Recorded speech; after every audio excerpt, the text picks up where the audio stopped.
Hi, the lecture today is going to be about optimization.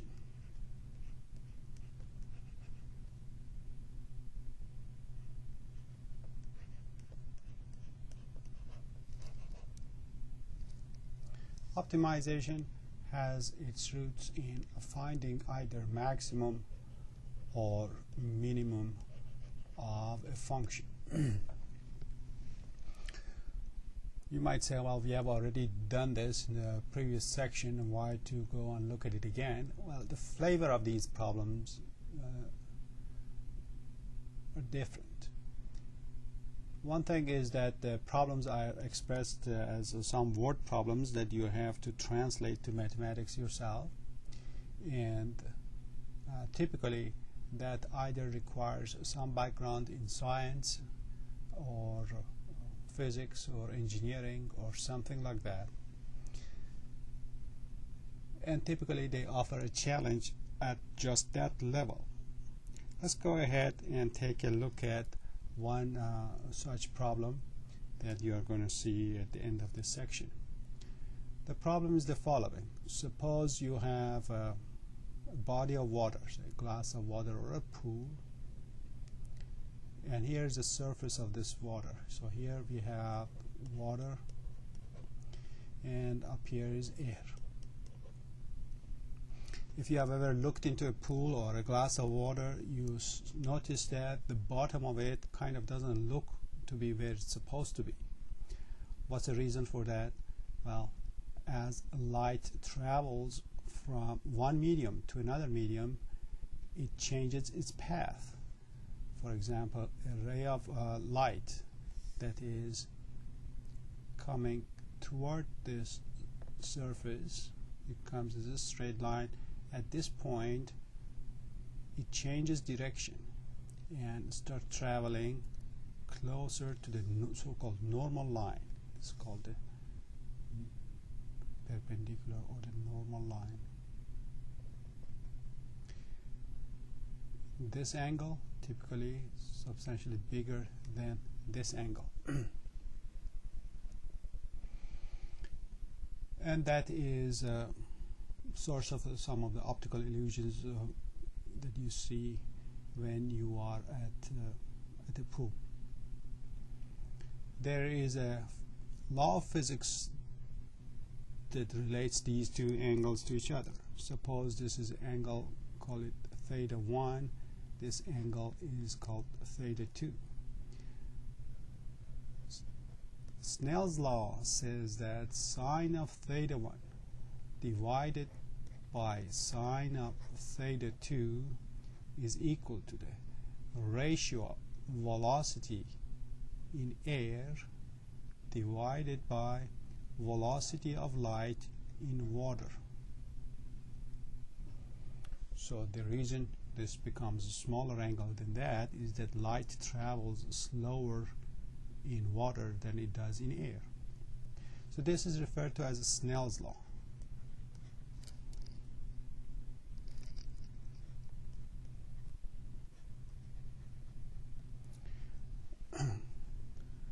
One might wonder about reducing Snell's law to something else that is perhaps more primary and more fundamental than just a formula like this. Well, there is actually such a thing. It's called Fermat's principle.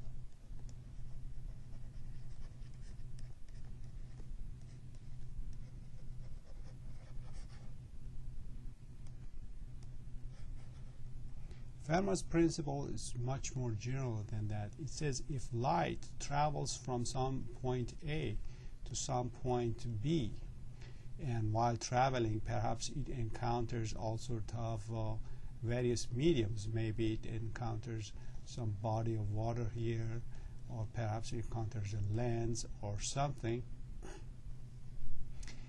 The path that it takes to go from here to here is such that the time of trip from A to B is minimized. Fermat's principle says light chooses a path such that time of travel is minimized.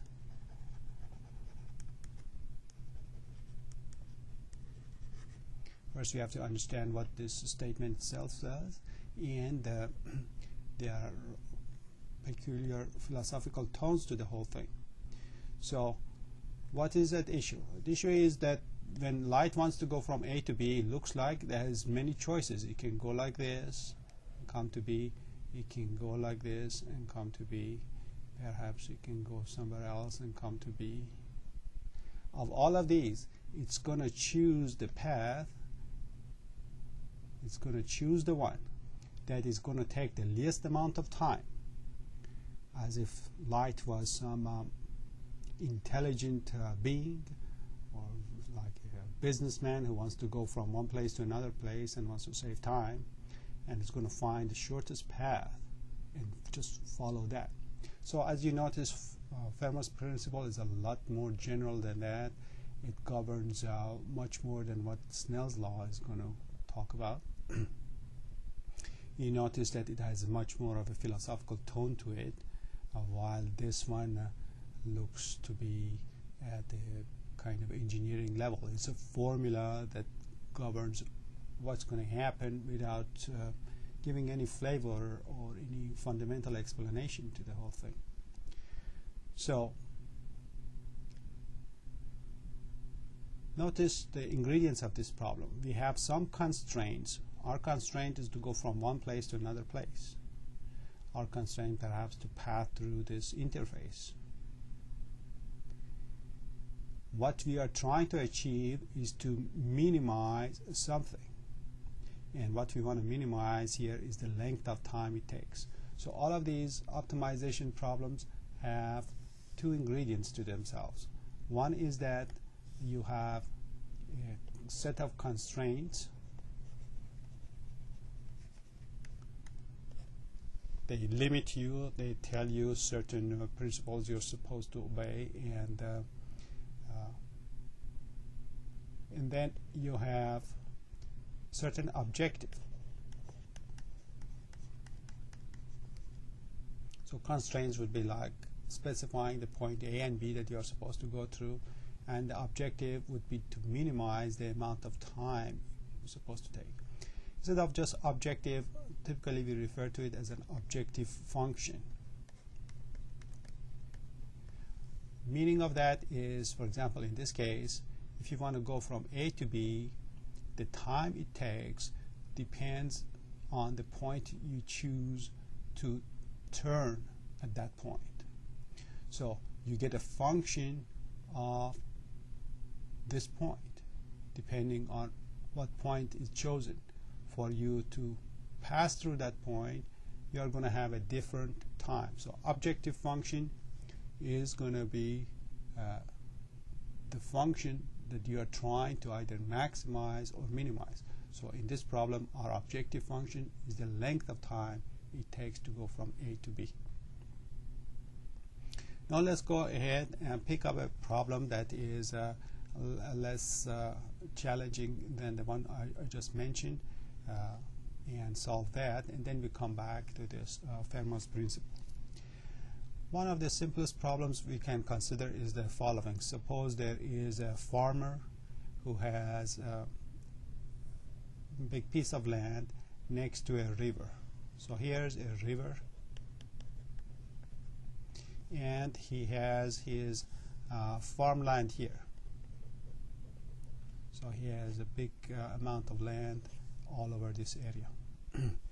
He wants to make a piece of this farm allocated for the animals. For some reason, he wants to fence it. Suppose this farmer has, say, 2,000 feet of fencing material. He has 2,000 feet of fencing material. He wants to create a region here which is going to be of a rectangular shape.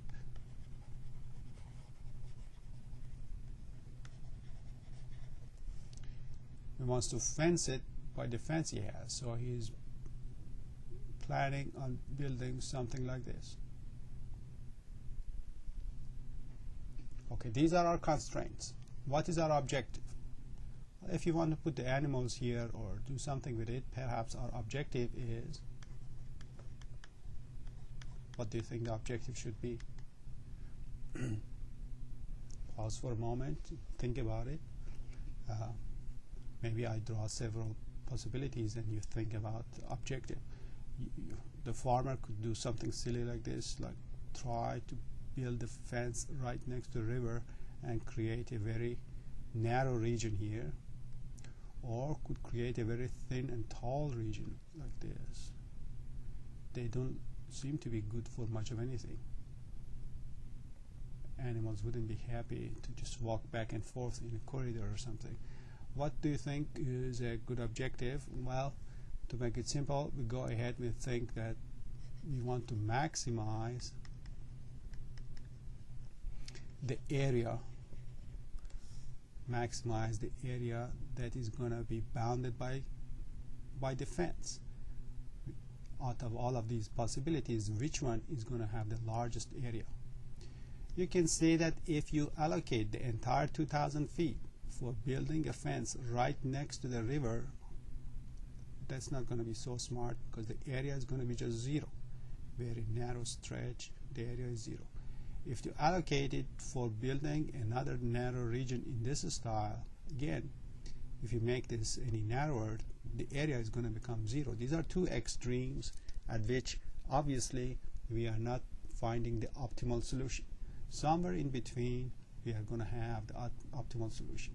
So these are examples of extreme cases. So extreme case at one end, extreme case at the other end.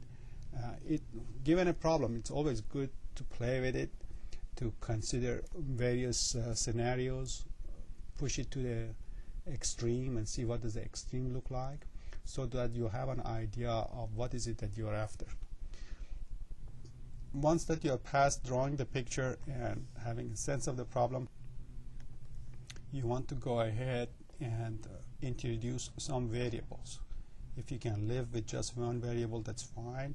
If you want to make more variables, well, just remember that at the end in this course you are supposed to reduce everything to just one primary variable. So what do we choose? We might, for example, choose the height of this region to be, well, let's show it by the letter Y, because it's going in the Y direction. We are going to use some fencing here. Of course, we have to fence up the other side as well. So this is also Y.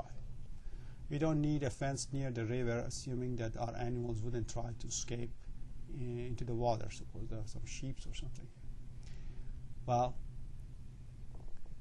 what is the third side, this one? How long is that? Let me show it by a different color maybe.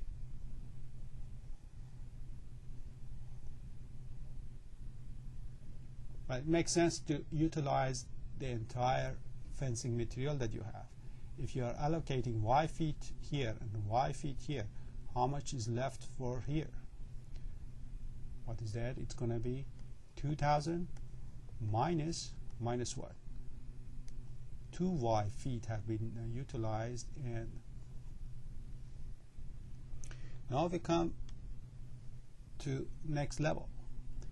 Our objective is to maximize the area. So I go ahead, write area, try to find area in terms of the variables I have. Area of a rectangle, we said it's a rectangle, so it's going to be easy to handle here. Area of a rectangle is Y times the other side is 2,000 minus 2Y. So we always need to know some basic geometry to handle these type of problems. I go ahead, write this as a standard function notation. A for area, A is a function of Y. Go ahead, open up the right hand side, 2,000 minus 2Y squared. Typically our functions come with some sort of a limitation on our variable. They're not just like pure math problems, but they have constraint coming from our physical situation. For example, here y is the side of a rectangle. It's a physical quantity. It's going to be positive. You can't go to negative numbers. On the other hand, this y cannot be so large either. After all, some fencing will be left for this side as well. What's the maximum y can be? If you have 2,000 feet, y can be at most 1,000, because you have to allocate 1,000 up, another 1,000 down, and then you're not enclosing much of an area. Or in other words, to keep this positive, you need y to be less than 1,000. Most often, these limitations don't influence our solution later on, but it's good to keep it in mind every now and then. We need to pay attention to that.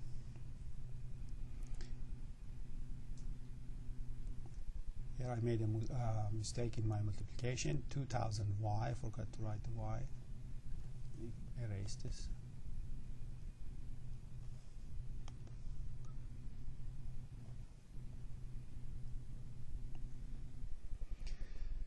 Okay, we want to find the maximum of this function. What do?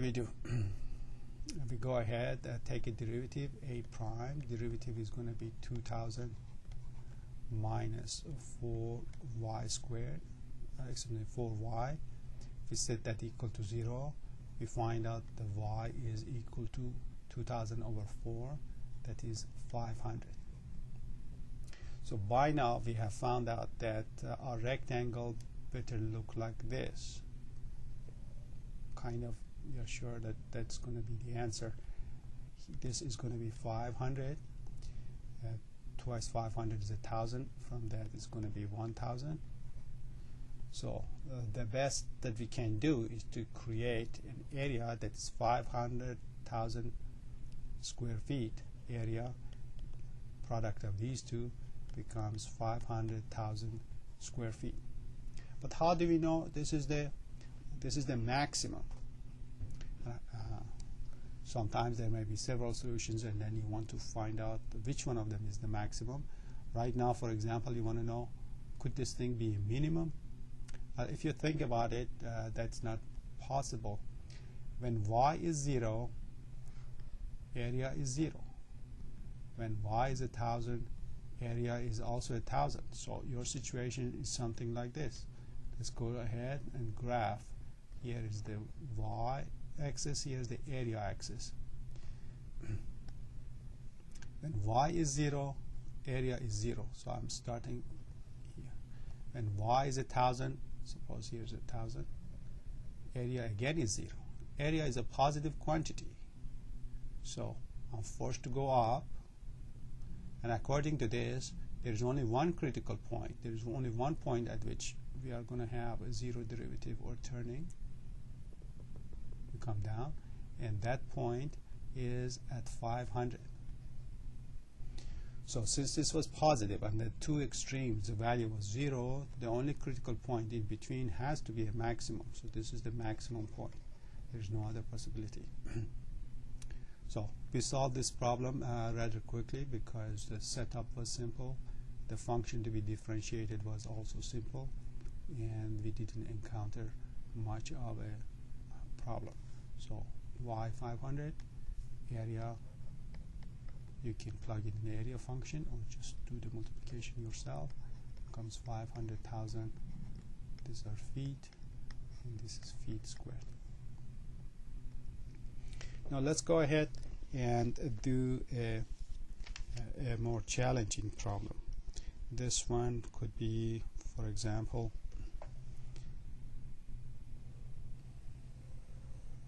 another geometry problem.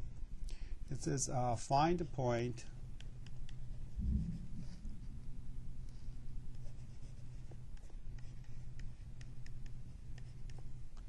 on, to keep it simple, on the line 6x plus y equal to 9, that is closest to the point with the coordinate -3 and 1. Let's go draw a picture of the situation. We have a line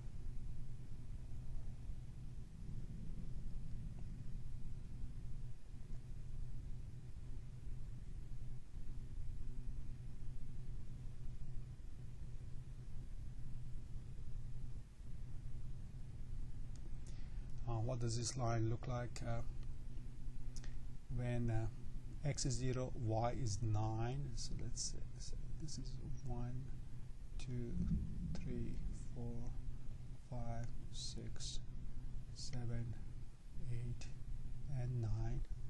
So this is one end of the line.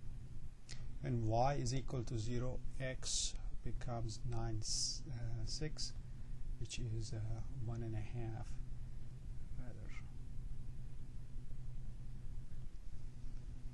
Tightly.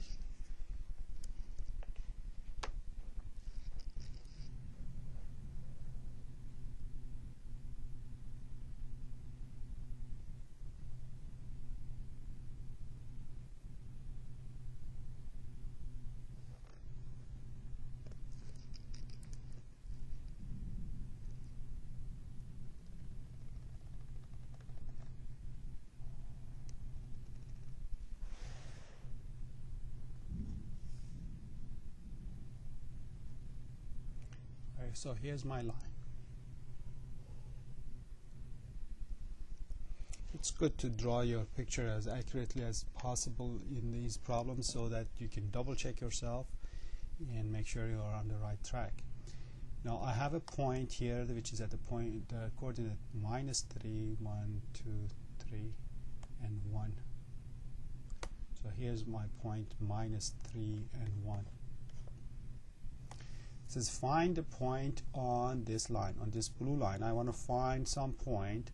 Let's color it some green. Some point here is to be found such that it is closest to this other point. Let's call this thing, let me call my point P. Let me go ahead and call my line L. This variable point here, maybe I go ahead and call it V. Find a point on this line. Find such a point such that its distance from P is the smallest. So this closest to the point translates to smallest distance you can find. So here's the distance.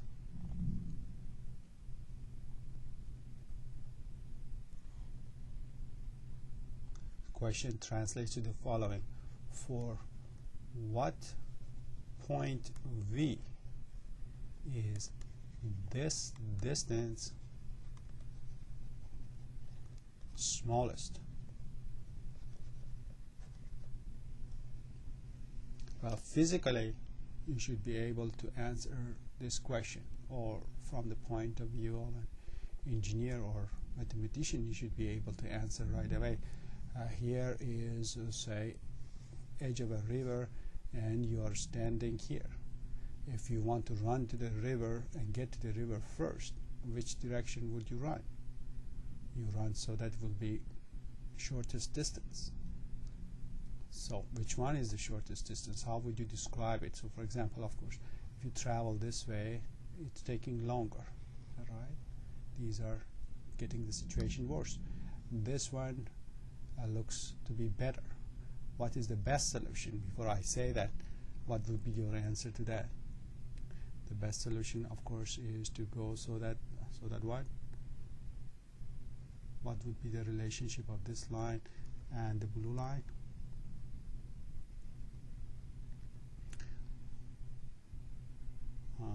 These two have to be perpendicular to each other. We have not shown that, and we want to go ahead and do this problem from scratch. So what do? I have to introduce a variable to take care of this point. I'm trying to find this point somewhere here. So I go ahead and say this point needs coordinates x and y.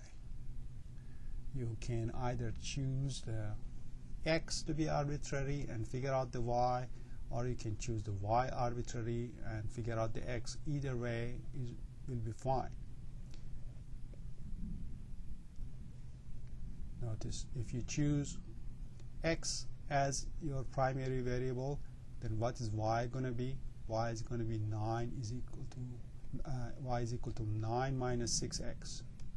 Or you could say x is equal to 9 minus y divided by 6. Well, this one looks cleaner to work with, doesn't have fractions, so I say v is the point with coordinate x, and the other guy is 9 minus 6x.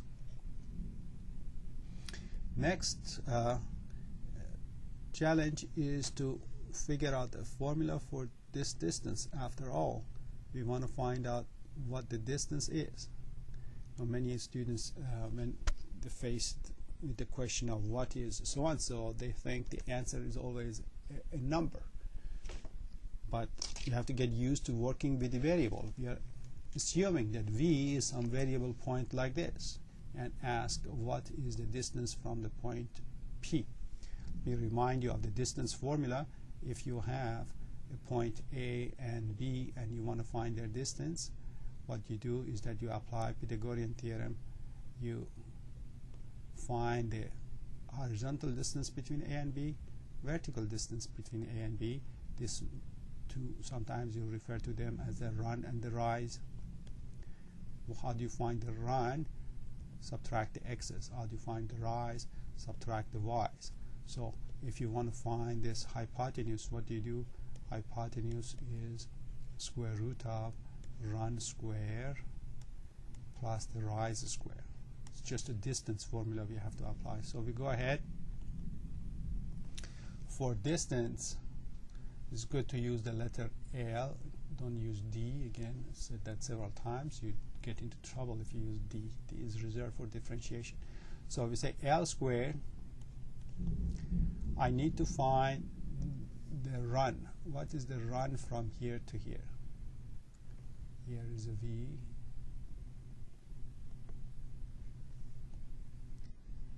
Well, the run is the distance between the x's. X minus 3. X minus 3. This is the run. What is the rise? Rise is this y minus this y. 9 minus 6x minus 1. This is the rise. What are we supposed to do with them? Supposed to square this and square that one, and then that is going to give you L squared. Let's go ahead and clean this up. So this is L squared is equal to x plus 3 squared, and the other one is 8 minus 6x squared. By now we almost reduced the whole thing to standard problem from the previous sections. What was our objective again? Our objective was to find this point such that the distance becomes the smallest. Well, if L becomes the smallest, L squared also going to become smallest. Make life easier on ourselves and avoid use of a square root, we say let's go ahead, instead of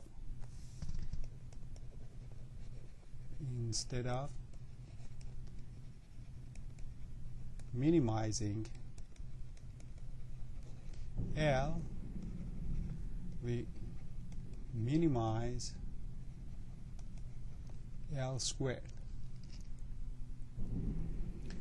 You have two options: either open this thing whole thing and clean it up and then differentiate later, or to practice differentiation, just differentiate as it is. Our plan, our strategy is to differentiate this, set it equal to 0, and find out at what x that happens. Then we have to go ahead and justify that that x actually leads to a minimum. But let's go ahead. Derivative of square of distance with respect to x. What is that derivative? Let's see if you remember how to differentiate. Exponent comes in front, x plus 3.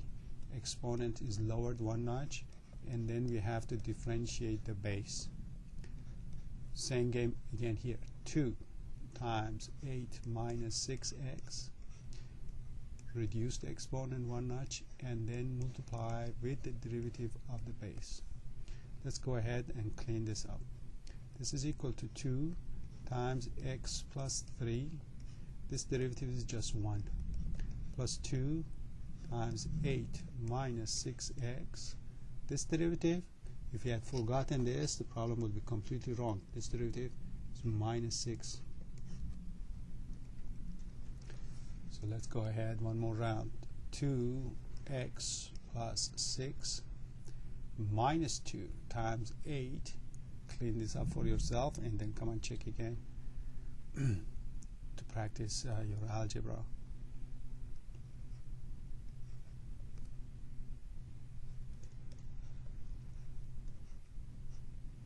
Okay, 2 times 8 times minus 6 becomes minus 96. 2 times minus 6 times minus 6 plus 72 x, and the total becomes 74x minus 90. Excuse me, we set this thing equal to 0, and we find that x is equal to 90 over 74. Or if you should simplify this, 45 over 37. What about the y? You remember y of the point V came from here, so I go ahead. Remember y was 9 minus 6x, so y becomes 9 minus 6 times 45 over 37. So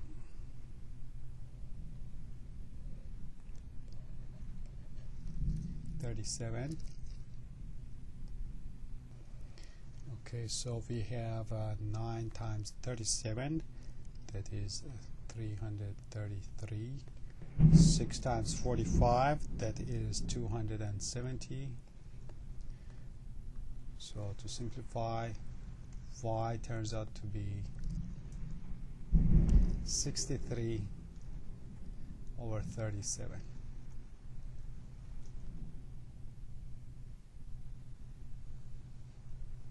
Here's what x coordinate of that point.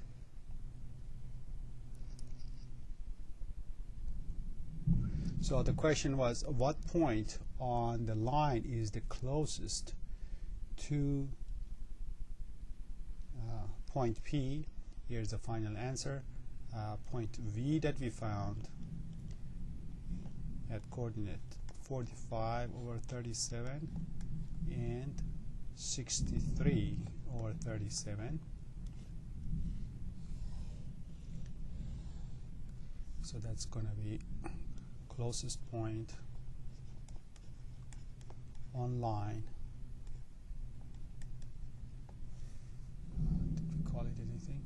On line L, closest point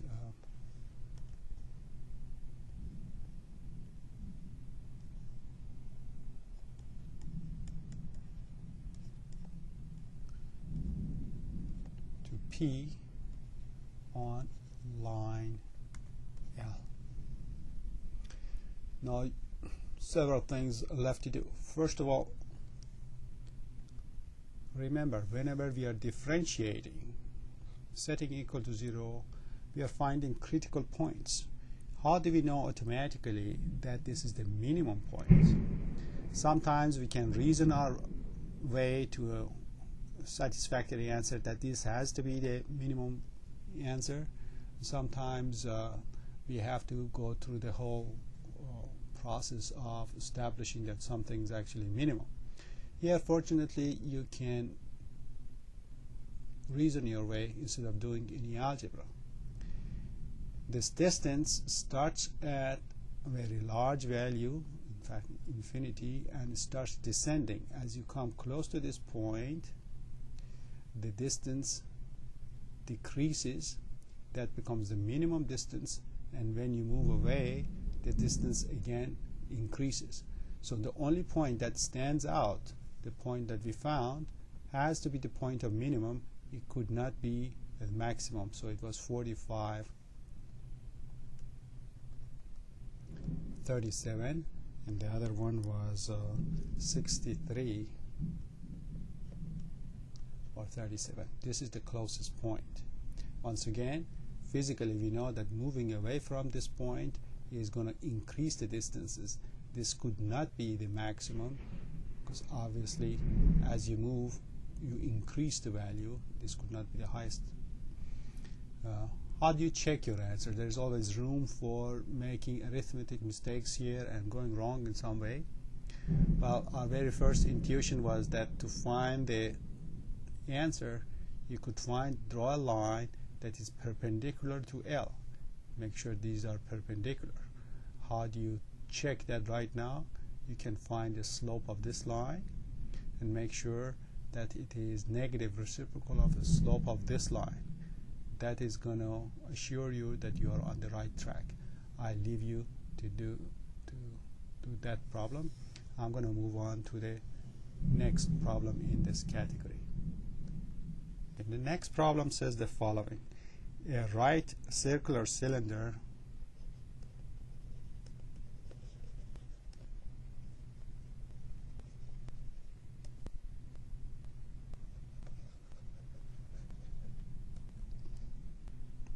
is inscribed in a sphere of radius r.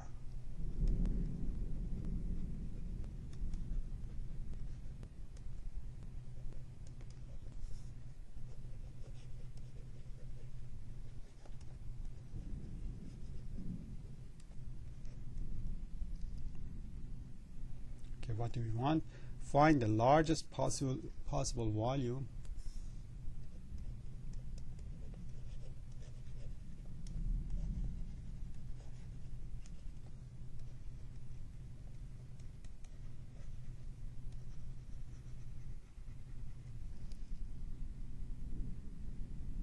of such a cylinder.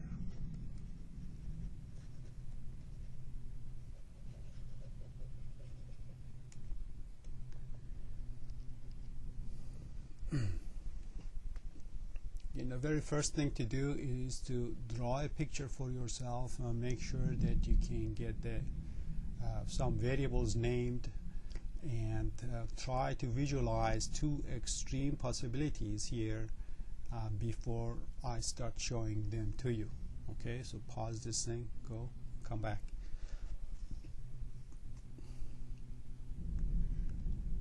Okay, we have to draw a sphere. So we have a ball. This is kind of a ball. To give us a feeling of that this is a sphere, we draw the mid circle here. So here's our sphere. We want to put a cylinder inside this. What do you mean a cylinder? Like a can. You want to put a can inside of this. This can have different kind of radius. Remember, it's supposed to be inside this sphere. Which one is going to have the largest volume? Let's go ahead, play with various possibilities. Here's one extreme. I might put a can here that's kind of long.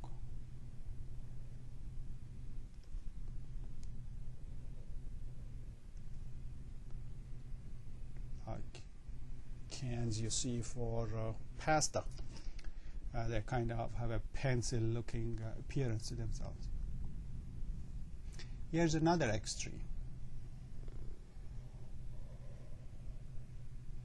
I get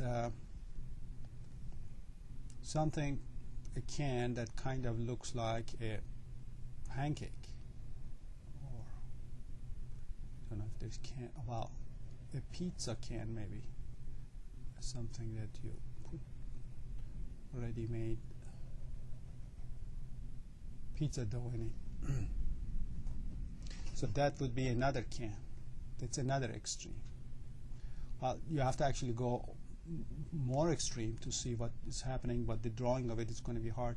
If I make this thing really thin, what will be the volume of this can. Actually, not much of anything is going to fit in that if it just looks like a sheet of paper. Volume is going to be 0.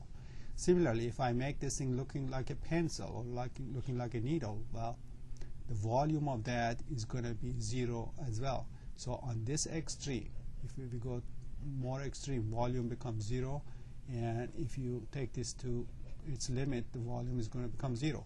Somewhere in between, we have an optimal design, and that's what we are after.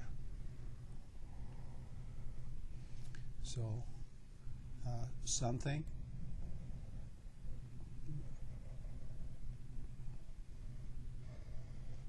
perhaps looking like this, supposed to have the property we want to maximize the volume. Well, what should be our variable? Something should indicate that we have all these different possibilities. Something about the cylinder has to be your primary variable. Well, how many things are used to designate a cylinder? If I have a cylinder here,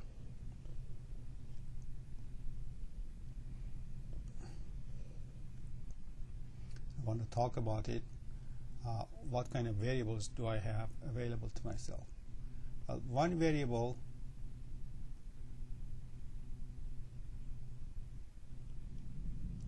perhaps following our usual notation will be the radius of this base of the cylinder.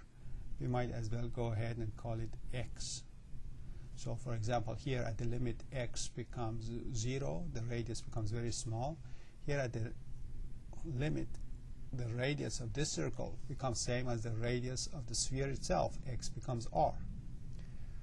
Another variable that perhaps going to be helpful here is y, the distance from the center of the sphere or center of the cylinder to the center of its base. So here let me show the x and y here. From here to the center of this one, we can go ahead and call this y. And let's say this color, we use it from here to here. We show that by x. Not to be confused with the radius of the sphere itself. Radius of a sphere comes all the way up to here. That is r. Well, are x and y, both of them, arbitrary? Can I choose them whatever I want? Obviously not. The can is supposed to sit inside the sphere. So what is the connection between x and y and r? Again, pause for a moment and come back and tell me what's the connection between x, y, and r. Okay, I go ahead and answer my question here. Again, I ask you, please pause and come back. Listening too much is not going to be all that helpful. You have to participate by doing some of these things yourself, and once you discover it, you are never going to forget it. But if you hear it several times, it doesn't really become all that useful. Okay, the connection between x and y and r is the following. If you connect these two from the center to this edge of the can, you notice x, y, and r make a right triangle.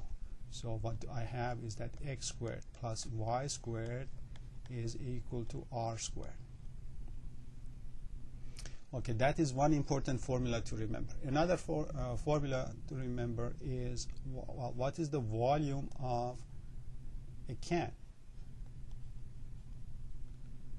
You remember what's the volume of a can? It's the area of base times the height of the can. So here is like the base, and so here's a base, and here's the height. Again, one item from geometry you need to remember. What's the area of the base? It's a circle of radius what? Again, I pause for a moment and answer this question for me and come back. What is the volume? Area of the base is pi times radius squared. Radius of the cylinder, not of the sphere. Height. What is the height? Well, height of this cylinder is 2y. Once you go up, once you go down, that's 2y. That is 2 pi x squared y. Now for the final line, we need to write a volume in terms of one variable, not two. X and y cannot have two variables here. I say 2 pi. I keep the y. Instead of x squared, I go here. Say x squared is r squared minus y squared. So what is this? This is our x squared. I wrote y first. That's fine. This y is just this y. Now, why didn't I choose to keep everything in terms of x? I could have done that. There would be actually no problem with it. It's just that when you want to write the y, you need to have a square root here. And with the square root, we are going to introduce some headaches with its differentiation and such. If it is possible, we try to avoid radicals, but the other approach would have been perfectly fine.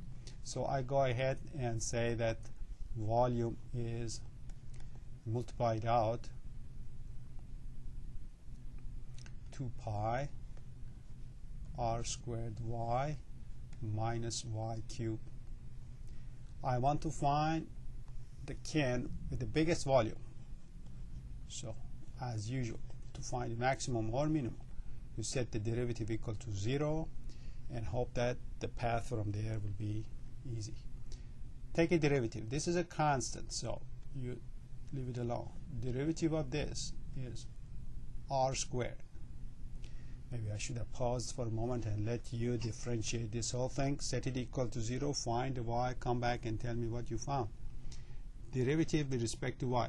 We are differentiating with respect to y. Remember, radius of the sphere is fixed. There's nothing about the sphere that is changing. It's the can that is changing. So the derivative of this is just r squared. How about this one? That is the derivative of that, 3y squared. What are we supposed to do with this? Setting it equal to 0. Setting it equal to 0, of course, these things cannot be 0. This has to be 0. So I get 3y squared is equal to r squared. So y squared is r squared over 3. So y becomes, taking square root of this, r over square root of 3. Of course, you have plus or minus here, but well, either one would do. We're taking with the plus one. Y becomes r over square root of 3. What was x? Remember, we had the x squared plus y squared was supposed to be r squared. So now we have x squared. Y squared is r squared over 3. So x squared becomes, go ahead and simplify, do the algebra for me. What do we get? R squared minus r squared over 3. That is 2r squared over 3. Take a common denominator and subtract. Now take a root. X becomes, r comes out, times square root of 2/3. So you have a can.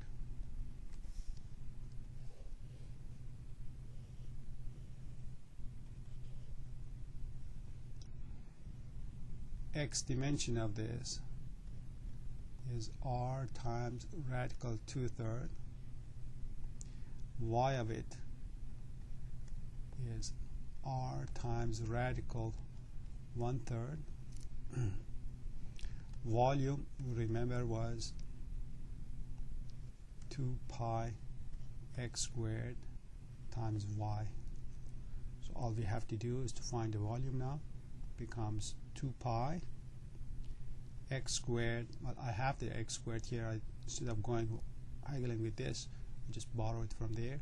It's 2 r squared over 3, and y I have here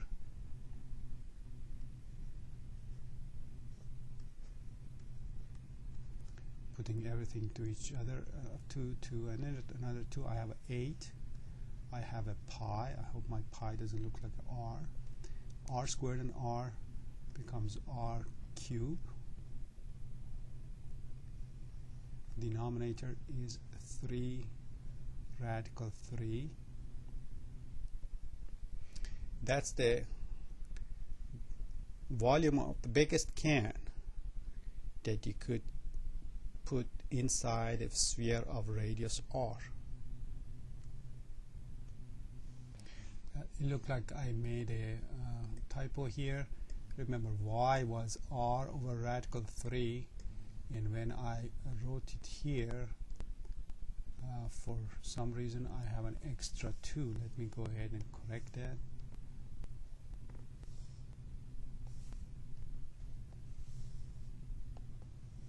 So there was no factor of 2 there, and this has to be just a 4.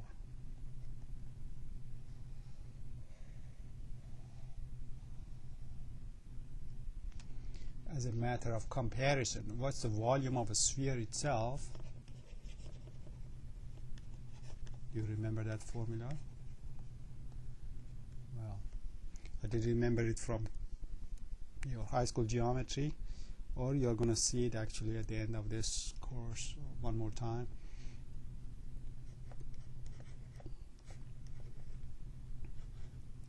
Volume of sphere of radius r is 4 pi third r cubed. Volume of this can turned out to be 4 pi third of r cubed divided by radical 3. So one good way to finalize the answer is that the volume of largest can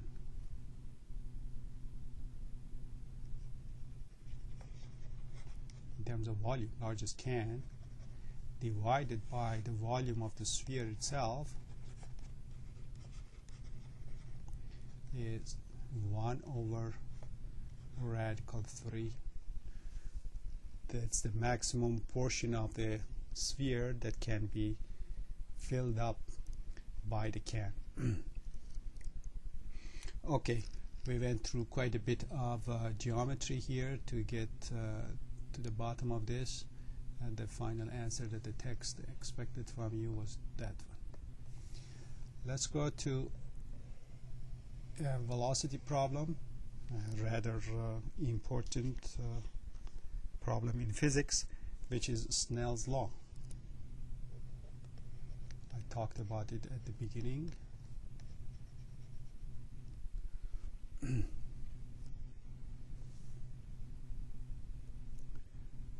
Snell's law, as we said, if you have two transparent medium and light can't travel into these mediums, when it suppose you have air here and water here, as light comes from air into the water, it's gonna make a smaller angle here than you had over there. So we talk about the situation in terms of these two angles. Call this theta 1 and this one theta 2. Snell's law says sine of theta 1 to sine of theta 2 is equal to the ratio of velocity of light, speed of light in air, divided by, show the fraction here, divided by speed of light in water. And since the speed of light in water is less than the speed of light in air, this tends to bend in this fashion. Okay, for example, you can use Snell's law to show that bottom of a pool is going to look higher up than it actually is. Let me just quickly explain that. Suppose this is a water surface, and suppose this is the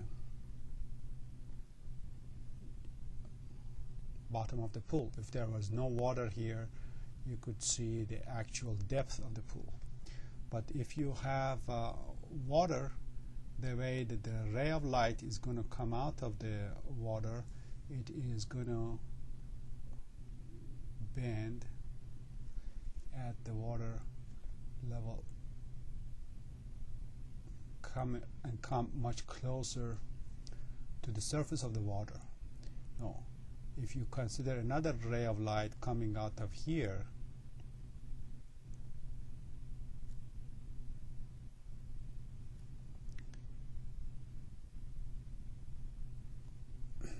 these two lines come closer to each other. So for the observer that is looking from this point of view, so if the observer is looking at this light coming out, it appears as though these two rays of light were separated by just this distance, as opposed to this one. Since these two lines are closer to each other, the angle is smaller. This is going to appear smaller than it is, and so the pool looks shorter than it actually is. Or if you're looking at a glass of water, the glass looks smaller than it actually is. Okay, how do we prove this using Fermat's principle? So here's our challenge.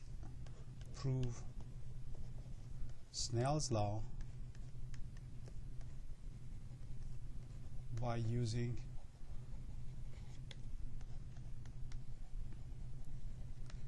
Fermat's principle. Notice how different this problem is from a typical math problem. Typical math problem, you have an equation and then you go through the usual process of factoring and doing one thing or differentiating. But here there isn't any x or y or anything. It's just there's a law that you have to establish, and this one is another principle much more important than that one. So let's go back and remind ourselves, what was Fermat's principle? Fermat's principle was, if light goes from one point to another point, it chooses a path that's going to take the shortest amount of time. Just like an intelligent person is going to choose a path that's going to take the shortest amount of time. That's a troubling thought itself, to think that light can think and choose, but I'll let you think about that. Okay, this problem is rather different from the ones we have solved. We are not going to follow our procedure as we have been doing. Suppose the say light starts at this point, and I call this, let me choose a coordinate system. So here's my y coordinate, here's the x-axis, here's the surface of water, and suppose here's a ray of light.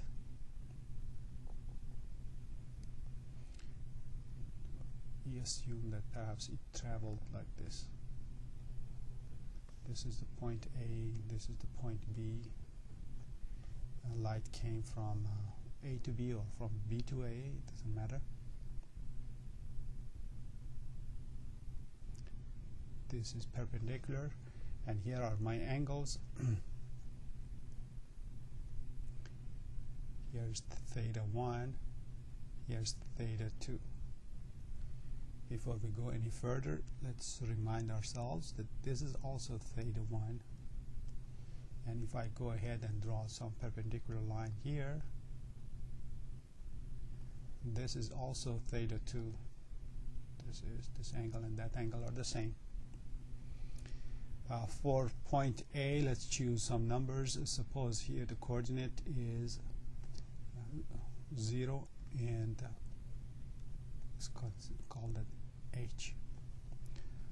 Point B, suppose some point down here has the coordinates. Let's call it, say, A, and if you wish all the numbers to be positive, you can call it, say, B. It doesn't matter, you call it minus B or B, that's fine. The point where the light is supposed to enter, we are going to have that as our main variable. So we are going to call that one, that's going to be our X, the point at which the light enters. That's the whole thing. That's the main variable. We're just trying to figure out at what point does it enter. Once we have some idea about this, based on that, we want to establish that these angles follow a certain rule, that is Snell's law. Let me remind you of some basic physical fact. How do you connect time to distance and speed? Think about it, come back. Time is what? Distance divided by the velocity or speed. So if I want to figure out the time it takes for the light to go from A to B, I have to divide my job into two pieces. From A to this point, let's consider this point P, point of entrance. From A to B, light travels with certain speed, speed of light in air, and then it switches over and it's going to travel at a different speed. So when I want to use this formula, I have to break it into two pieces. First piece of the trip and the second piece of the trip. Okay, how do I find the distance from A to P? Distance comes from the distance formula, is that right? This is a right triangle. This leg is X, that leg is H, and I can find out that X squared plus H squared is going to be length of this hypotenuse. I have to take all of that and divide it by the speed of light in air. So I write V air for that speed. Plus, so what are we obtaining here? We are obtaining time, total time.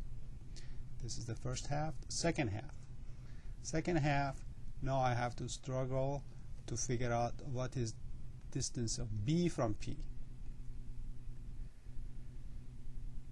Well, again, I have a right triangle here.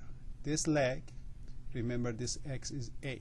This leg is A minus X. This leg is B. If I square them, add them up, take square root, I'll have length of the hypotenuse from B to P, and then I divide it by velocity of light in water. Now what do I need to do? We said light is an intelligent quantity. It can choose the path to go that's going to take the shortest amount of time. So I have to differentiate this with respect to X. Try to find the critical points of T. I have to take a derivative of this. With respect to X, set it equal to 0. That's going to be our main equation. Now what's the derivative of this one? Let me delegate that job to you. You go ahead and find the derivative and come back. Is that right? Are you doing it? So let me write some bolder color. The derivative is going to be 2x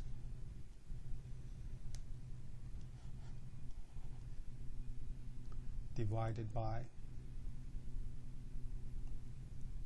2 times v times radical, same thing that we had in the numerator,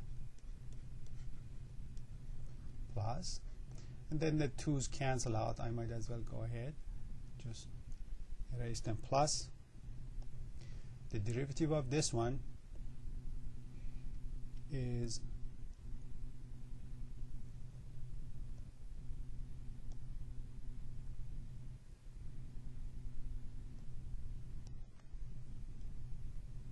to make it easier to understand. Let's see.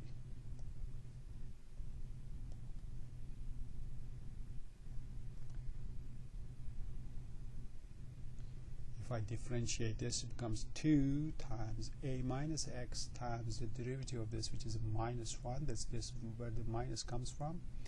I'll have a minus x. 2 and a 2 will cancel. Velocity or speed of light in water times all of this.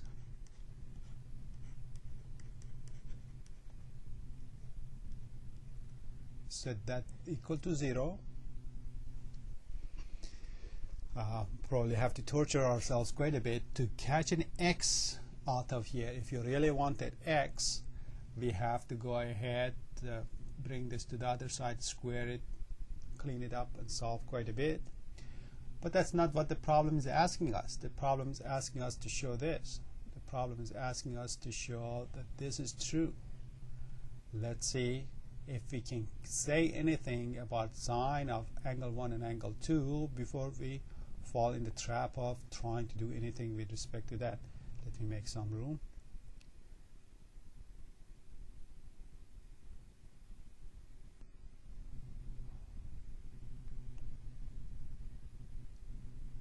Okay. Look at this fraction. Let me draw a line around it.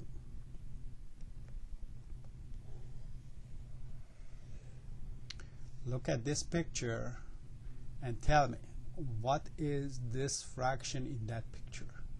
So I'm waiting for you to pause this thing and tell me what that is. X. Who is X in that picture? Who is that radical in that picture? Do you see? X is this. Radical x squared plus h squared is this one. So what's the ratio of these two? If the angle theta 1 is here, ratio of opposite two hypotenuse, that's going to be a sine of theta 1. So here I have sine of theta 1 over velocity in air minus. Same question here. Who is this fraction? A minus x. This is a minus x.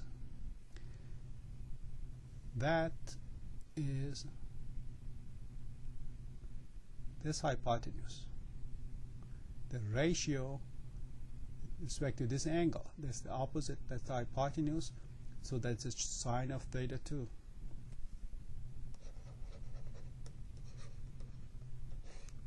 And this is the velocity, speed of light in water equal to 0. Now you can rearrange this in a number of ways and get out of it what you wanted. For example, you can write sine of theta 1 over velocity of air is equal to sine of theta 2 or velocity in water. Now cross multiply, bring this down here and bring this up there.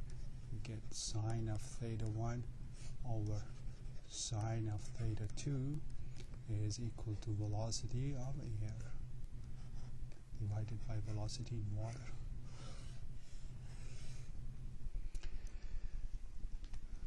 Okay, so we did the problem. Now some philosophizing here. It was exactly these kind of successes in explaining nature that made calculus to be so famous, so important. This topic became a revolutionary topic, and all the scientists in all sorts of fields tried to follow the lead of calculus in physics and try to establish a similar kind of reasoning. Notice that we started with very simple idea, Fermat's principle. Light takes the shortest time to go from one place to another. Based on that, we could derive Snell's law and scientists can go to the lab and check to see that this law is actually correct. This is truly revolutionary, that you can use simple ideas from calculus to connect the laws to each other and discuss them and use it to predict nature and control nature. Okay, you go ahead and try to do some of these problems. This last one was perhaps a bit more challenging than the rest of them, but there are even more challenging problems assigned for you to do. So try to do the best you can, and good luck and God bless.